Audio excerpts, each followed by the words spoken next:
Uwi ako 7 PM. Tapos bago ako umuwi sa bahay, dadaan muna ako sa bahay nila. Kasi wala akong time nun. Kasi nag-aaral ako. Tapos siya tambay, ganon. Dadaan pa ako sa bahay nila para magkwentuhan lang saglit. Tapos araw-araw kasamahan niya na yung tropa niya and everything. Tapos kapag tuwing nandun ako, parang itsipwera lang ako, be. Mas kausap niya palagi yung mga tropa niya. Eh, araw-araw niyang kasama yung tropa niya. Parang ganon. Tapos, ang hirap explain eh. Basta parang naano na lang ako na nagising na ako sa katotohanan na kapag hindi ready yung lalaki, hindi talaga siya ready. So parang, nung nakipag-break siya, sabi ko, okay. Eh di bye. Hi dear John. Hello Johari.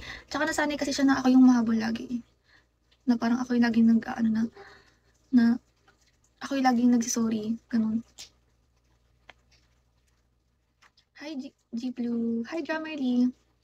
Ewan ko. Pero buti na lang tapos na yung part ng life ko na yun. Kasi ayoko nang ganun. Yung meron pa ako naging jowa. Naging jowa ko na taugama be. Aray ko. No comment na lang.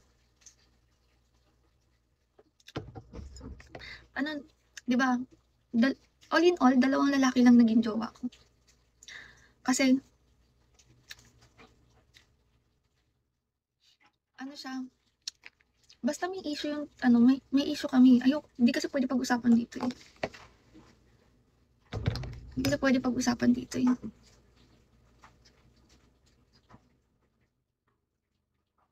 Hindi, older sa akin. Hindi ako nagjojowa ng kaedad ko hindi, ayoko ng kaedad ko or ng mas younger sa akin. Never. Uy, thank you, Naine. Lang, gusto ko laging, older sa akin. Ganon. Eh, kaso, mga 2 years, 3 years older sa akin.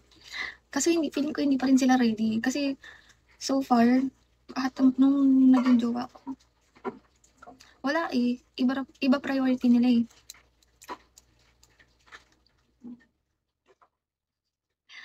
Hi, Jay. In terms of maturity ba? Oo, kasi akin kasi, iniisip ko lagi, kung ano yun yung future namin. Kunyari, gusto ko mag-aral, ganun. Gusto ko habang nag-aaral ako, nag-aaral din siya, ganyan. Alam mo yung parang hindi lang puro tropa yung iniisip mo. Sim.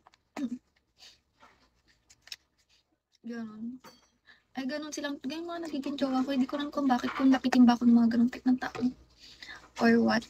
As in, alam mo yun, araw-araw silang nasa bar, araw-araw silang nag-iinuman, gusto nilang wala silang ginagawa, umiinom lang, hindi nagtrabaho, hindi nag-aaral.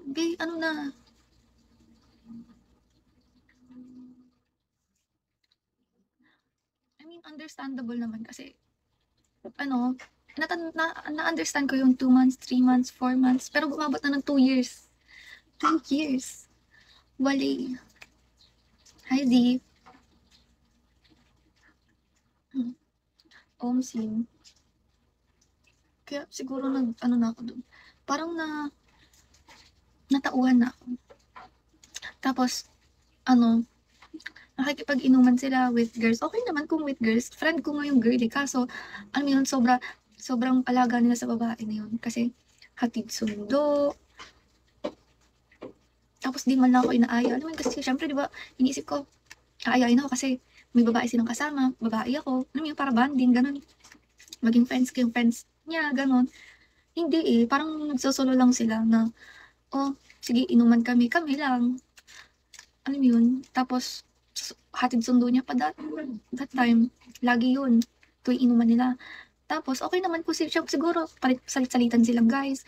Pero hindi eh, siya lagi nagsusundo at naghahatid eh.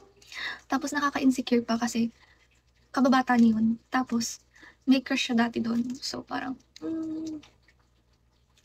pero, hindi ko naman sasabi na may something sa kanila. Alam mo yun, hindi, innocent until proven guilty. Pero, matagal na yun eh. Bahala na sila kung anong meron sa kanila.